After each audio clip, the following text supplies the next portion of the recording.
Hello students, कैसे हैं आप सब लोग। उम्मीद करती हूँ सब अच्छे होंगे और स्वस्थ होंगे। मैं Meena Rana ICT virtual class में आपका स्वागत करती हूँ। स्टूडेंट्स, हम पढ़ रहे हैं क्लास 8 की हिंदी व्याकरण हम पढ़ रहे थे और संधि हमने यहाँ पर शुरू किया था। प्रीवियस लेक्चर में आपको बताया कि संधि के कितने भेद होते हैं। 2 भेद बताए हैं, इसमें 3 भेद आपको बताया, स्वर संधि, व्यंजन संधि और विसर्ग संधि। स्वर संधि के भी 5 भेद आपको पढ़ाए थे, तो यहाँ पर 3 भेदों को हम पढ़ चुके हैं, कि हम उदाहरण प्रीवियस लेक्चर में पढ़ चुके हैं और आज हम इसको आगे कंटिन्यू करेंगे। तो वृद्धि संधि हम पढ़ रहे थे। तो वृद्धि संधि पढ़ने से पहले एक क्विक रिवाइज हम करते हैं। तो देखिए, सबसे पहला आपका यहाँ पर दीर्घ संधि होता है, जिसमें ओ या आ के बाद यदि ओ या आ आए या फिर आपका ए या ई आए, और तो यहाँ पर हमने क्या कहा, वो हमेशा दीर्घ हो जाता है। जैसे ओ और आ के बाद यदि ओ या आ आए तो हमेशा आ हो जाएगा। ए या ई के बाद ए या ई आए तो यहाँ पर ये बड़ा ई और बड़ा ऊ हो जाता है। ये आपका दीर्घ संधि के अंतर्गत आता है। गुण संधि में हमने आपको बताया था कि ओ या आ के बाद ए या ई आए, ओ या उ आए या री आए तो दोनों के मेल से आपका ए और अर हो जाता था। ठीक है, तो इसको आपने देखिए, आप इसकी पहचान कैसे करेंगे। यहाँ एक ही मात्रा सब में आपको एक ही मात्रा दिखेगा। साथ में यहाँ पर ओ की मात्रा, तो ये आपकी गुण संधि की पहचान है। और साथ में यहाँ पर आप अर या उच्चारण यहाँ पर अर आया, जैसे देवर्षि में देवर वर में अर का उच्चारण आ रहा है।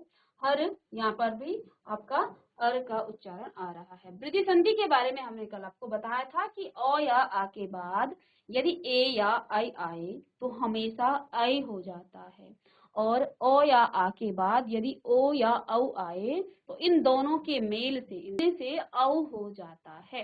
तो ये हमने आपको प्रीवियस लेक्चर में बताया था और 2-3 उदाहरण मैंने यहाँ पर आपको समझाया था नोट के माध्यम से। अब देखिए, इसी को हम यहाँ पर समझ लेते हैं कुछ और उदाहरणों को, ताकि आपको ये समझ में आए। मैंने आपको ये कहा था कि आपने ये अपने नोटबुक में करना है। तो देखिए, राजधन ऐश्वर्य, राजधन ऐश्वर्य। तो अब आप इस जौ से अ को अलग निकालेंगे, अ स्वर। क्यों? क्योंकि हम यहाँ स्वर संधि पढ़ रहे हैं और यहाँ पर जौ है। जौ से यदि आपने अ निकाला तो यहाँ पर हो जाएगा अ धन ए आई, तो ये भी आई हो जाएगा। तो जय स्वर्य, तो यहाँ पर जय आई की मात्रा सब में आई की मात्रा। माता धन ऐश्वर्य, माता में आ धन ए, तो आ धन ए आई भी आपका आई हो जाता है। तो यहाँ पर माता ऐश्वर्य। हित में अ और ए, अ धन ए आई तो हितैषी। सदा में आ और यहाँ पर ए, आ धन ए आपका क्या हो जाएगा, आई हो जाता है। फिर देव में ए और इसमें आई, तो अ धन आई फिर से आई, तो यहाँ पर देवेश्वर्य। और महा में आ और यहाँ पर आई तो महेश्वर्य। इसको आप नोट करिएगा वृद्धि संधि को। फिर हमने यहाँ पर आपको बताया कि अ के बाद यदि ओ आए तो वो औ हो जाता है। तो देखिए, जल में अ है और यहाँ पर ओ है, तो अ धन ओ औ हो जाएगा, तो जलौध, जलौघ हो गया है। ठीक है, ध नहीं है, घ है। महा में आ का स्वर है और इसमें ओ है, तो आ धन ओ फिर से ओ, औ हो जाएगा। तो देखिए, महोषधि। वन में अ और यहाँ पर औ, तो यहाँ पर फिर से ये औ की मात्रा आ गई है। राजा में आ धन औ, तो आ धन औ भी औ हो जाता है, तो राजौ दर्य। परम में अ धन ओ औ, अ धन ओ फिर से औ, अ धन औ फिर से औ और आ धन औ। अब देखिए, इतना हमने प्रैक्टिस कर लिया है कि अब आप सीधे इन स्वरों को, इन वर्णों को देख करके आप यहाँ से सीधे स्वर निकाल लेंगे। तो मैं सीधे यहाँ आ कह रही हूँ। क्यों कह रही हूँ? क्योंकि इस महा से मैंने हा से आ निकाल दिया है। ठीक है, और इसके साथ जोड़ेंगे औ को। और यहाँ हमने नियम लिखा रखे हैं। जिन्होंने प्रीवियस लेक्चर में नहीं लिखा है तो इसके नियम को आप इधर से लिख लीजिएगा जल्दी से। चलिए, और अब इसके बाद हम पढ़ेंगे आज की क्लास में यण संधि। तो जिन्होंने नहीं लिखा है इसे लिखें, इसके बाद हम यण संधि पढ़ेंगे। चलिए, हेडिंग डालिएगा यण संधि, यण संधि। अब यण संधि क्या बताता है? यण संधि, यण संधि में कहा जाता है यदि इ या ई या उ या उ अथवा री के बाद कोई अन्य स्वर आ जाए तो उसके स्थान पर व, य, व और री हो जाता है। तो इसको आप लिखें पहले, कि री आए तो के बाद कोई अन्य स्वर आ जाए। अब यहाँ पर आपका पहले ए या ई आएगा, ओ या उ आएगा। अभी तक क्या आ रहा था, ओ या आ। ठीक है, अभी इससे पहले जो आपने वृद्धि संधि पढ़ा तो इसमें ओ या आ के बाद ए या आई आया। ठीक है, और उससे पहले आपने गुण संधि पढ़ा तो वहां पर भी ओ या आ के बाद था। लेकिन यहाँ अब पहले आपका क्या आएगा, ए या ई, ओ या उ या री आएगा। ठीक है, तो अब इसके बाद क्या हो जाता है, ए ई के बाद कोई स्वर आए तो वो य हो जाता है। ठीक है, ओ उ के बाद कोई स्वर आए तो वो आपका व हो जाता है, और री के बाद कोई स्वर आए तो र हो जाता है। तो री के स्थान पर र हो जाता है। ठीक है, क्या कहा गया है, इ या ई के स्थान पर य, ओ या उ के स्थान पर व, और री के स्थान पर र हो जाता है। अब देखें इसे किस प्रकार से आप लिखें। यहाँ पर देखो,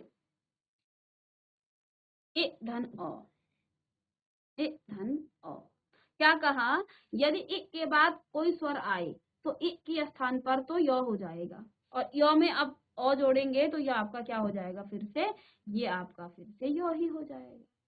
इ के बाद आ आए तो इ का तो य हो जाएगा, और इस य में यदि आप आ जोड़ें फिर से तो ये फिर से आपका या हो जाता है। यही कहा है ना। ठीक है, इसी प्रकार यहाँ देखें, गति में ए और यहाँ पर अ है, तो यहाँ पर इ धन अ, तो ये तो सीधे सीधे य हो जाएगा। तो इन दोनों के स्थान पर आपका क्या हो जाएगा, य। ठीक है, अब ये य आया है, इससे ये आधा तो था इसमें, तो ये आधा तो इधर आ जाएगा। ठीक है, ठीक है, चलिए, इ के बाद आ आए तो वो या हो जाएगा। वि में आपका इ का स्वर है धन।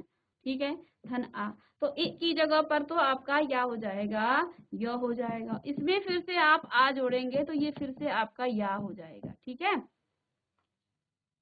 ठीक है, तो ये आपका या हो जाएगा। तो ध्यान से दिखिएगा इसे कि यदि इ या ई के बाद ओ या उ के अथवा री के बाद कोई अन्य स्वर आ जाए तो इसके स्थान पर क्या हो जाएगा, य।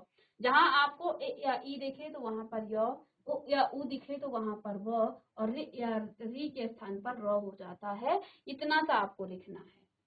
ठीक है, चलिए, तो यण संधि को आप इस प्रकार से समझ सकते हैं। चलिए मैं यहाँ पर आपको बता दूं, यण संधि को आप किस प्रकार से यहाँ पर लिखेंगे और समझेंगे।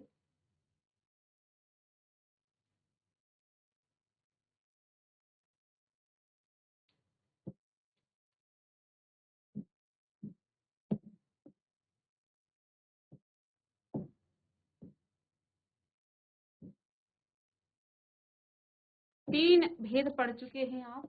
चौथा भेद है यण संधि। यण संधि, अब यहाँ पर क्या कहा कि यदि इ या ई के बाद कोई भी स्वर आ जाए,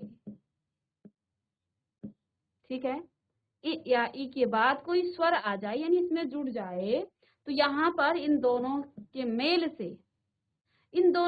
से नहीं कहेंगे हम। यहाँ पर क्या कहेंगे कि इसके स्थान पर य हो जाता है, और बाकी उसमें जो भी स्वर आए उस स्वर को जोड़ेंगे और फिर वहां पर आप लिखेंगे। ठीक है, तो यहाँ पर कुछ भी आएगा। अब कुछ भी का मतलब क्या है, य के साथ अ का स्वर जुड़ा होगा तो सीधे य ही आएगा। ठीक है, अब मैं इसको इसी बात को यहाँ पर लिखूं कि यदि इ के बाद या ई के बाद क्या आ जाए, अ आ जाए। अब मैं सिर्फ एक ही की बात करूंगी यहाँ पर। इसके बाद यदि अ आ जाए तो आप क्या लिखेंगे, य लिखेंगे। या फिर बड़ी ई के बाद क्या आ जाए, अ आ जाए, तब भी आप य लिखेंगे। सपोज दैट यहाँ पर ए धन, अब ऑब्लिक में लिखेंगे बार बार, ई या ई के बाद क्या आ जाए, आ जाए। ठीक है, ये ऐसा क्यों हुआ है इस बात को पहले समझ लीजिएगा। कि ये ऐसा क्यों हुआ। हमने क्या कहा कि यदि इ के बाद कोई स्वर आ जाए तो स्वर के साथ क्या हो रहा है वो नहीं बताया यहाँ पर। यहाँ पर क्या कहा है, जहाँ इ है उसके स्थान पर य हो जाता है। हमने ये य कैसे लिख लिया यहाँ पर, इसको जानेंगे, इसको समझेंगे। देखिए इसका तो य हो जाता है, धन इसमें अ जुड़ेंगे, तो आपको पता है अ क्या कोई मात्रा नहीं है, अ को आप सीधे सिंपल सा य लिख सकते हैं। सपोज दैट यहाँ पर इ धन आ गया, तब आप क्या लिखेंगे। तो देखिए इ की जगह पर तो आपने य करना है, यही तो रूल बताया कि जहाँ इ या ई आए तो वहां आप य लिखेंगे। धन इसमें जो भी स्वर आएगा उसकी मात्रा जोड़ देते हैं। अब यहाँ पर य के साथ आ का स्वर आया है, अर्थात यहाँ पर या हो जाएगा इस प्रकार से। ठीक है, पीछे भी आपको बताएंगे, लेकिन वहां आपको सीधे लिखा है कि ए धन आ बराबर या, तो आप कंफ्यूज हो जाओगे कि कहीं तो अ के साथ तो ये य आ रहा है, आ के साथ ये या कैसे आया। हमने क्या कहा, हमने कहा यदि इ या ई के बाद कोई स्वर आए तो इ या ई के स्थान पर य हो जाता है। स्वर के साथ मेल करने से क्या हुआ ये यहाँ पर नहीं बताया। ठीक है, तो इतना आप नोट कर दिएगा।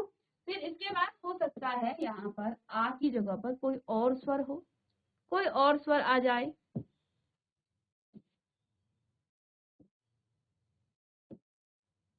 जैसे ई या ई के बाद यदि यहाँ पर उ आ जाए। ठीक है, तब आप क्या करेंगे, तो हमने करना कुछ भी नहीं है, हमने इसके स्थान पर य लिखना है, धन इसमें ये स्वर जोड़ देना है, तो इसमें उ की मात्रा जुड़ जाएगी, तो ये आपका यू हो जाएगा, बस दैट सिंपल।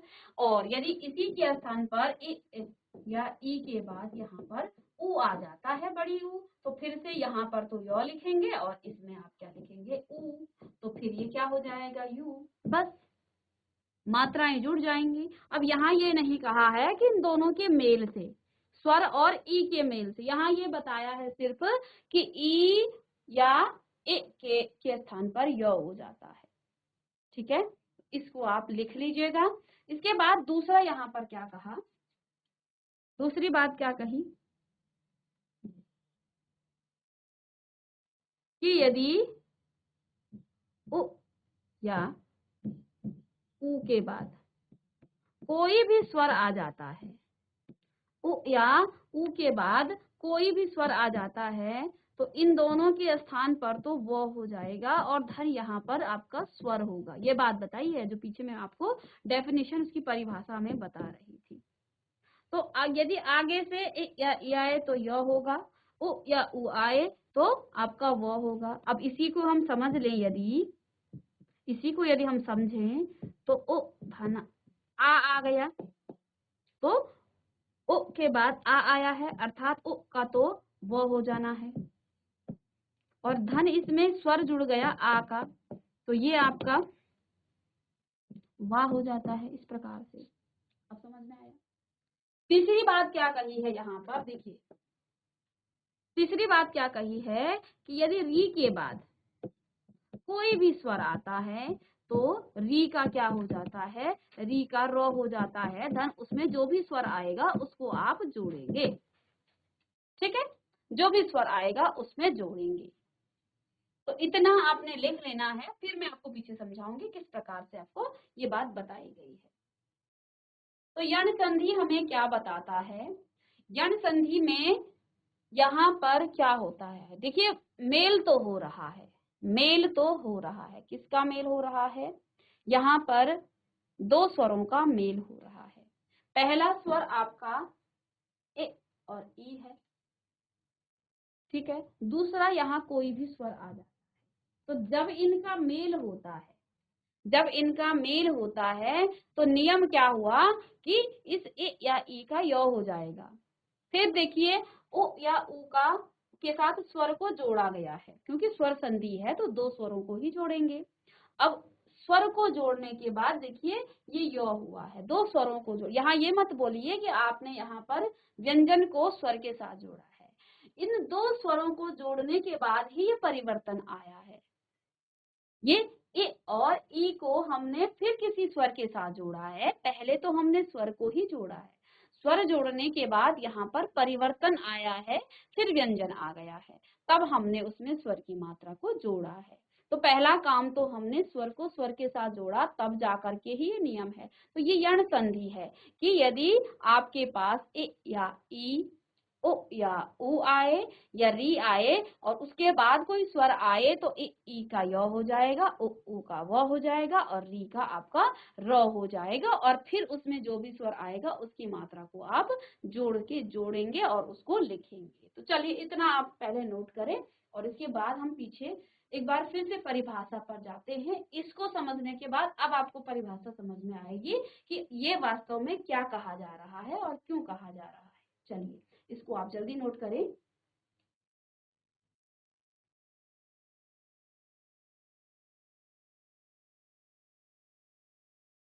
चलिए अब देखिए इस पे आप अब देखिए इसको, यहाँ क्या कहा है, यदि ए या ए के ई, ओ या उ अथवा री के बाद कोई अन्य स्वर आ जाए, कोई भी स्वर आ जाए, तो अब ई या ई के स्थान पर अब हमने उन दोनों को जोड़ना नहीं है। पहले जैसा कि आपको नोट में बताया, पहले आपको जोड़ना नहीं है, पहले उनके स्थान पर, किसके स्थान पे, ई हो या चाहे बड़ा ई हो, ए या ई के स्थान पर य हो जाएगा और फिर आप उस स्वर के साथ उसको जोड़ देंगे, और ओ या उ के स्थान पर व हो जाएगा, फिर आप उस स्वर के साथ जोड़ेंगे और री के स्थान पर र हो जाता है। तो ये आपको यहाँ पर दिखाया गया है, और अब आगे भी इसको हम पढ़ेंगे।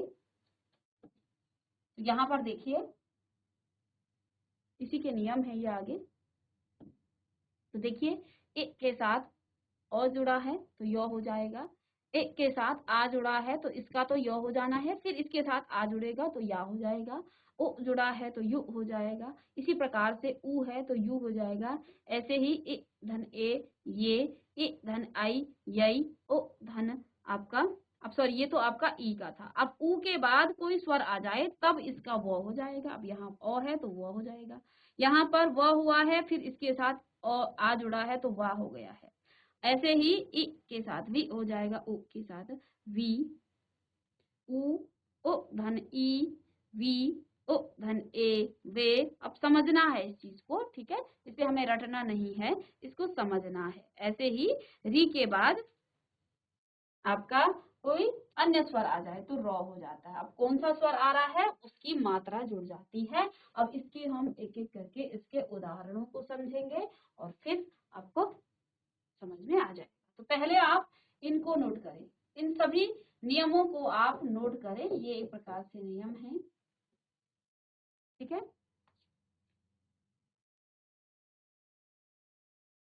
चलिए ये नियम आपने लिखे, अब इन्हीं से हम यहाँ पर इसके कुछ प्रश्न उत्तर करेंगे, कुछ इसके उदाहरणों को समझेंगे। तो जैसा कि यहाँ पर गति धन अवरोध, ठीक है, गति धन अवरोध, ये दो शब्द हैं, इन दोनों की संधि करनी है। देखिए अंतिम शब्द और अंतिम वर्ण और प्रथम वर्ण, इन दोनों को ही आप जोड़ते हैं, इन दोनों में ही परिवर्तन आता है, बाकी शब्दों पे आप नहीं छिड़ते हो। तो देखिए यहाँ पर ति है, तो अब यानी कि आपको ति धन अ को जोड़ना है, ठीक है। अब यहाँ से तो आप पहले स्वर को निकालेंगे, तो इस तौस्ति से यदि आपने स्वर निकाल दिया, ये आपका हलंत के साथ आ जाएगा और यहाँ पर ई आ जाएगा, धन में आप ओ लिखेंगे। तो अब यहाँ एक नियम हमने क्या पढ़ा था इससे पहले कि आपका ए के बाद यदि ओ आए तो ये आपका य बन जाता है, ठीक है। अभी पढ़ा हमने कि ई के बाद यदि आपका ओ आए तो ये आपका क्या हो जाता है। अब इसको स्टेप वाइज लिखिएगा, फिर आपको समझ में आ जाएगा। ई के स्थान पर आपका यो लिखना है और धन में आप ओ लिखेंगे, तो ये दोनों फिर से यो हो जाएगा, आधा तो धन यो। इस आधा तो को आप इस प्रकार से लिख सकते हैं, यानी इन दोनों के स्थान पर आप आधा तो और यो लिखें, बाकी ये आपकी एज इट इज ऐसे ही रहेगा, गत्यवरोध व रोध। तो ये आपका ऐसे ही लिखा जाएगा। तो ये है इसकी संधि, जल्दी से इसे भी नोट करें, ठीक है।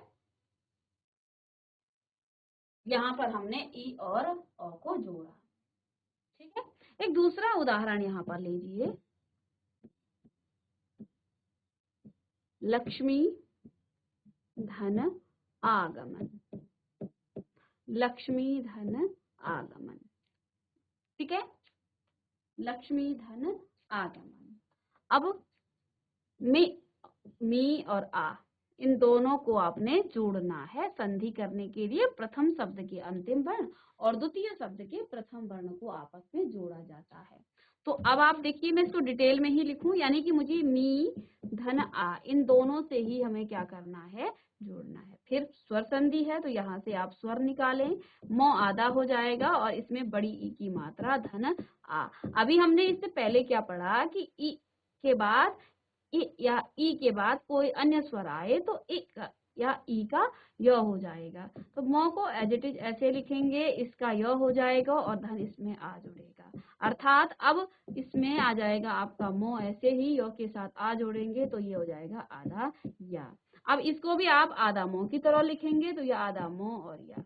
तो बस इसकी जगह पर आधा मो और या लिखना है, बाकी शब्दों में कोई परिवर्तन नहीं होगा। अर्थात अब इसका संधि ल, आधा अक्षर तो पहले से था आपके पास, आधा म और या, और बाकी शब्दों को एज इट इज ग म न, इसको पूरा आप लिखें गमन। ठीक है, या फिर मैं इसको थोड़ा सा इधर लिख दूं, नीचे लिख देती हूँ इसका संधि। ठीक है, तो देखिए ल, आधा अक्षर, आधा म, या, फिर ग म न। ध्यान देना है, बाकी शब्दों को, बाकी वर्णों को नहीं छेड़ना है, बस प्रथम शब्द के अंतिम वर्ण और द्वितीय शब्द के प्रथम वर्ण पर ही ध्यान देना है, उन दोनों को ही हमने जोड़ना है। तो इसको आप जरूर लिखें डिटेल में, क्योंकि हो सकता है आपको ये ध्यान आए कि ये आधा मो कहाँ से आ गया, यहाँ तो मी था। तो इसमें थोड़ा सा बच्चों को दिक्कत आ जाती है, इसलिए आप इसको डिटेल में इसको समझिएगा इस प्रकार से। ठीक है, चलिए इसे भी आप नोट करें। एक और यहाँ उदाहरण लें, चलिए ये आपने नोट कर लिया, मैं इसको रफ कर देती हूँ। चलिए तीसरा उदाहरण, जैसे नदी धन अर्पण। ठीक है, तो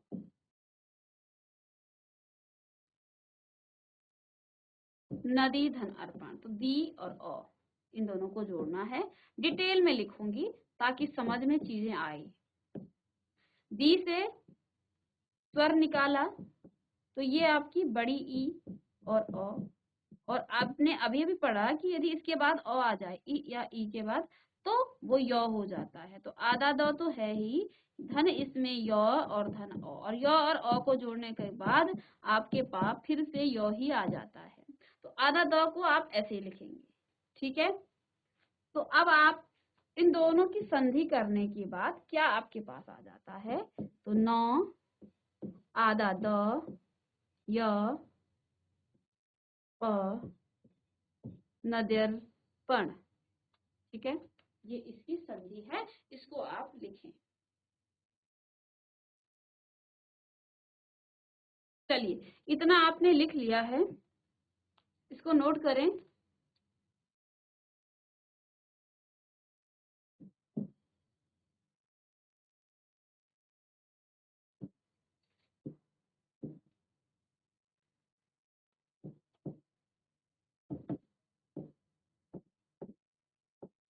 अभी धन उदय, तो चलिए भी से स्वर निकालेंगे और साथ में मैं यहाँ भी को पूरा इसलिए जोड़ूंगी ताकि आपको समझ में आए चीजें कि इस दो वर्णों को जोड़ने के बाद, इन दो वर्णों को जोड़ने के बाद क्या क्या परिवर्तन इसमें आता है। कंप्लीटली हम इसको चेंज करेंगे, इन दोनों को जोड़ देंगे।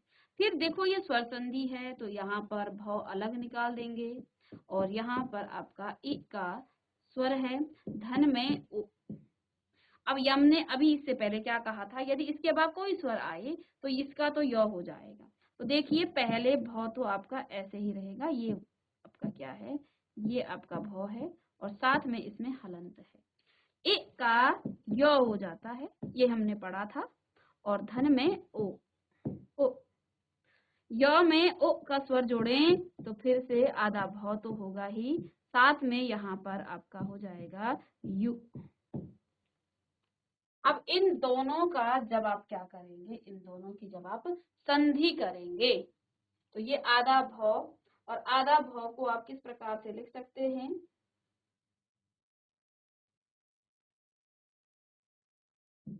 ये हलंत के साथ आधा भ है, इसको आप लिख सकते हैं आधा भ और यू।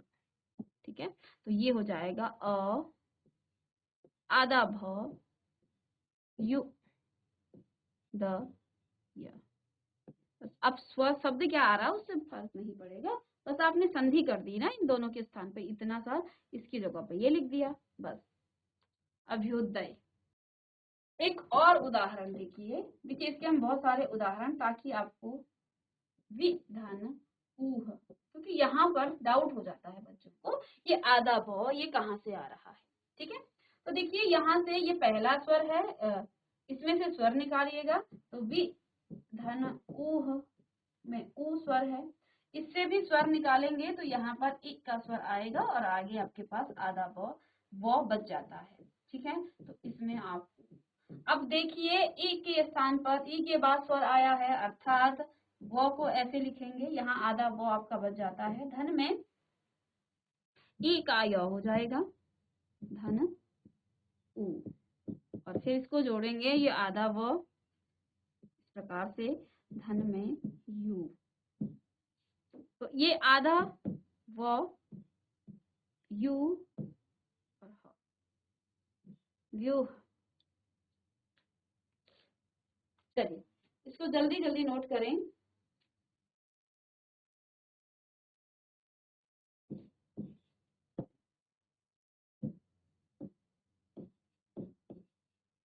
प्रतिधन एक, प्रतिधन एक, सीधे मैं स्वर निकाल दूं तो क्या हो जाएगा, ए धन ए, हमने क्या कहा, ए या ई के बाद कोई स्वर आए तो इसका य हो जाता है, बस जोड़ेंगे नहीं, अभी इन दोनों को जोड़ें तो ये हो जाएगा ये, इसमें ये की मात्रा लग जाएगी, इन दोनों का संधि क्या हो जाएगा, इसको तो हमने स्वर निकाला, यहाँ आधा, तो प्रत्येक, समझ रहे हो, इसको भी नोट करें।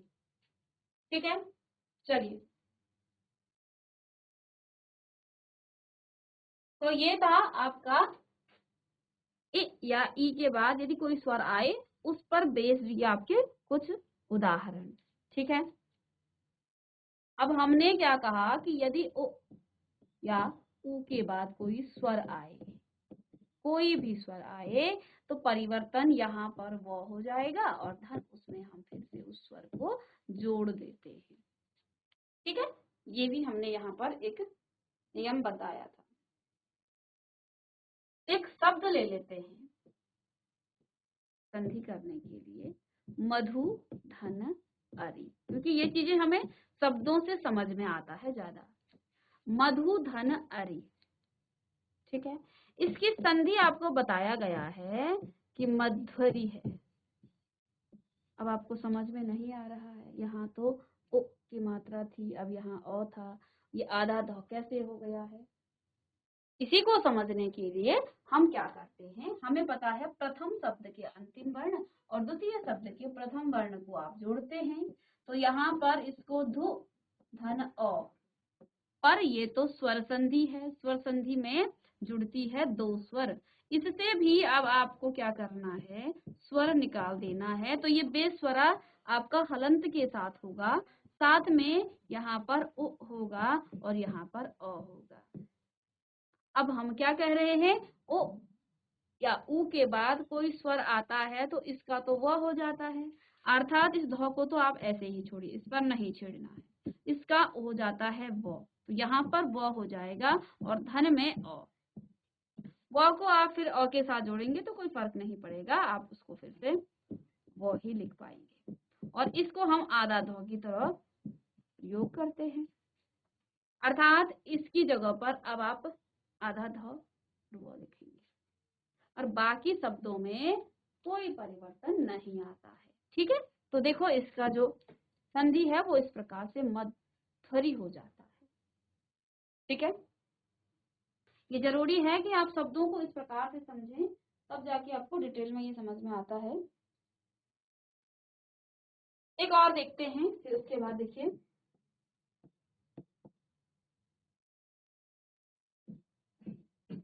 गुरु धन आदेश, गुरु धन आदेश, इन शब्दों को जोड़ना है, इनकी संधि करनी है। चलिए, गुरु धन आदेश। अब आपको बताया था कि रॉ में जो है ऊ की मात्रा यहाँ लगती है, ये छोटी ऊ की मात्रा है, और इसी रॉ में यदि आप बड़ी ऊ की मात्रा लिखें तो इस प्रकार से इसको थोड़ा सा यहाँ से मुड़ा देते हैं। ठीक है, रॉ पर ऊ और ऊ की मात्रा। तो अब आपने करना क्या है, इन दोनों को जोड़ना है। तो देखिए, इस रु और आ को जोड़ेंगे, लेकिन स्वर निकालना है, तो रॉ का स्वर रहित और उ धन आ।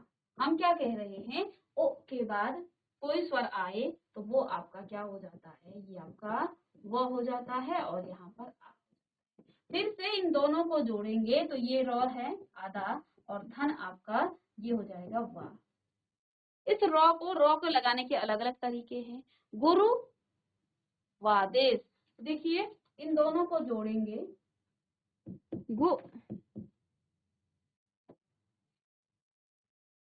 अब देखो रॉ को पहले बोलना है तो इसको मैं ऊपर लगा सकती हूँ, गुरुवा हो गया, गुरुवा, और देश आधा रॉ को आप यहाँ लगा सकते हैं। ये हमने वर्ण विचार में पढ़ा है रॉ को अलग अलग लगाने का तरीका। तो आधा रॉ को इसका उच्चारण पहले होता है, तो गुरु वा देश, तो ये इसकी संधि हो गई है। और इस प्रकार से आपने इसके तमाम जितने एग्जाम्पल हैं, जितने उदाहरण हैं, उनको इसी प्रकार से करना है। ठीक है, तो आगे भी जो ये उदाहरण आपको दिए हैं, इसको आप जल्दी से नोट करेंगे और इनको सभी को लिख करके, जैसे आपको पीछे हम करा रहे हैं, इसी प्रकार से आपने इन सभी उदाहरणों को करना है डिटेल में। चलिए, इसी के साथ आज की जो लेक्चर हुआ उसमें हमने यण संधि को डिटेल में पढ़ लिया, यण संधि क्या होता है, और इसके उदाहरणों को भी हमने यहाँ पर समझा है। साथ में इससे पहले जो संधि आपके पास वृद्धि संधि थी, इसको भी हमने आज की क्लास में पढ़ा है, और मैं उम्मीद कर रही हूँ सभी बच्चों को ये समझ में आया होगा, और इसके उदाहरणों को आप डिटेल में करके लाएंगे। मिलते हैं नेक्स्ट लेक्चर में, तब तक के लिए thank you and have a nice day.